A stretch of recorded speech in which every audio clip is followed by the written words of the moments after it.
Hello, my name is Burke Hedges, author of the best-selling book, The Parable of the Pipeline. I open my book with a story about Pablo and Bruno, who take two very different paths in their quest for financial independence. What you're about to see is the delightful animated story of their adventure. So, sit back, relax, and enjoy the life-changing lessons in The Parable of the Pipeline.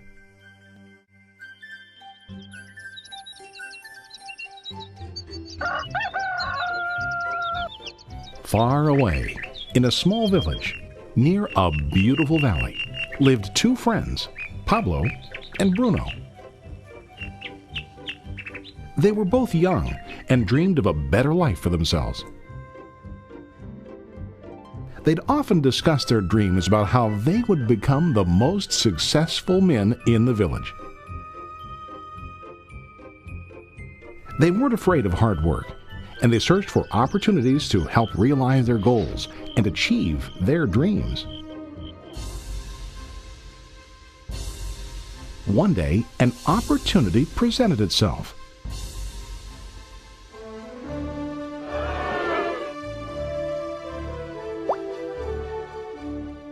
The mayor of the village decided to hire two people to bring water from a spring up on the mountain, across the valley, back down to the village. They were to be paid based on the amount of water delivered to the village.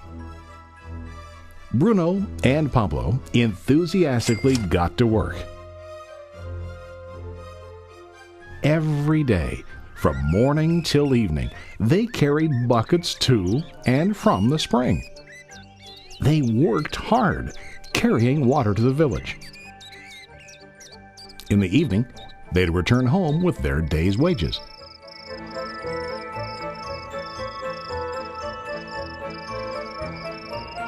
Bruno was satisfied with his work and the money he earned.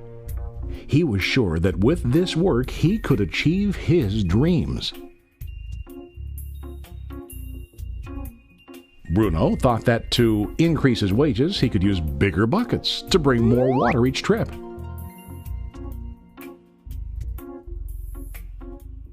He believed with a larger income he would soon be able to buy a cow and the house that he dreamed about.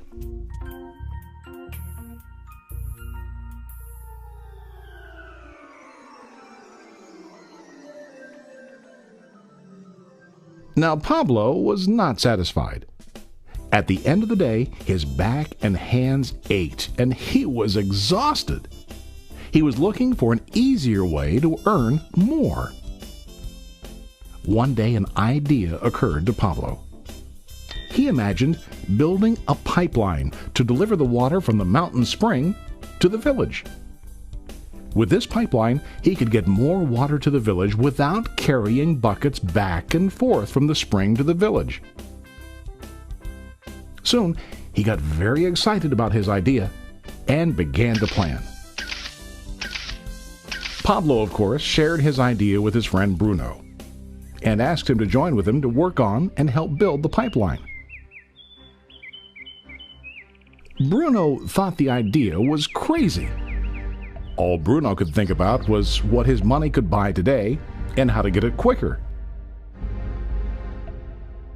He felt that building a pipeline would slow him down and delay him in achieving his goals. Instead, Bruno got bigger buckets and went more often back and forth, fetching water. He was sure that with this method, he could make more money. Pablo decided to build the pipeline on his own. He understood that it would not be easy to build, and it would take time to complete the pipeline. Pablo knew that it could take several years to finish, but he set his mind on his goal. Every day he worked and carried water like before. But on weekends and during his spare time, he worked hard to dig in the rocky soil and build his pipeline. In the first month, there was little to show for his work.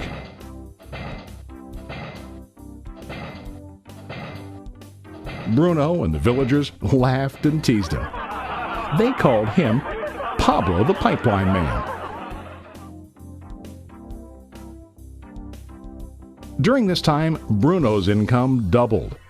He already bought a cow and a bigger house. His lifestyle changed. He now spent time after work in the bar, enjoying his hard-earned wages from delivering water.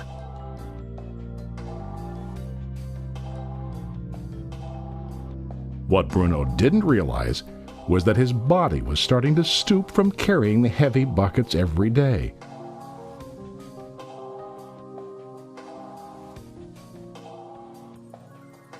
His face looked worn and his body tired.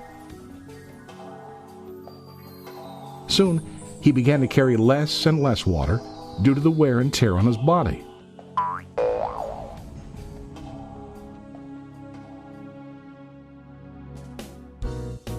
Month after month, Pablo worked. Soon a year passed, and then a second year. Finally, Pablo finished his pipeline. He now used his pipeline to deliver water to the village instead of carrying buckets. Pablo was now earning more money than ever before.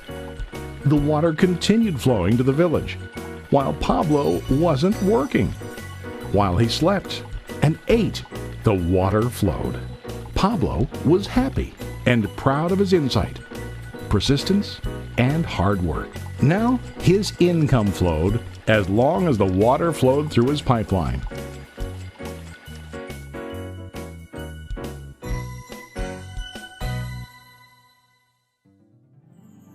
The story of Bruno and Pablo is a reflection of life. Their jobs symbolize what most people do to earn money. Bruno gets his money using buckets. He goes back and forth, carrying his buckets from the spring to the village in exchange for money. To increase his income, he either has to go more frequently to the spring or to use larger buckets. It's common in real life to increase our income by working harder. For example, working overtime or getting a second job. We also increase the size of our buckets by accepting a higher paying position, which often includes spending more time on the job. Most of us exchange time for money like Bruno. We know that every person has only 24 hours in the day and that it's not possible to use all our time to work.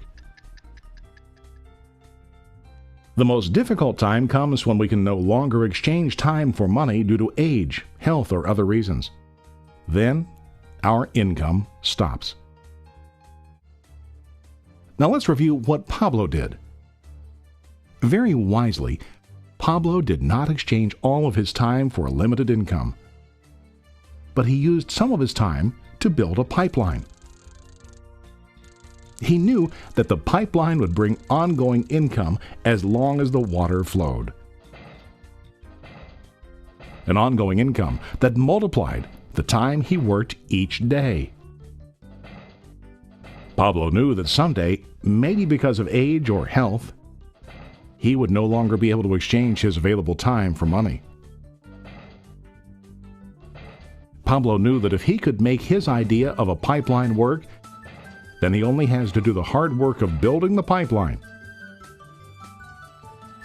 After the pipeline was completed, Pablo was able to monitor and maintain the flow of water to ensure that his income will continue. Pablo has shown us that to earn an income, we don't always have to directly exchange time for money. There really are better ways. How about you? Are you still like Bruno, who directly exchanges time for money? Or do you want to be like Pablo, building and maintaining a pipeline for ongoing income? If you are interested in the idea of building your own pipeline, contact the person who lent you this presentation. You can start building your pipeline today.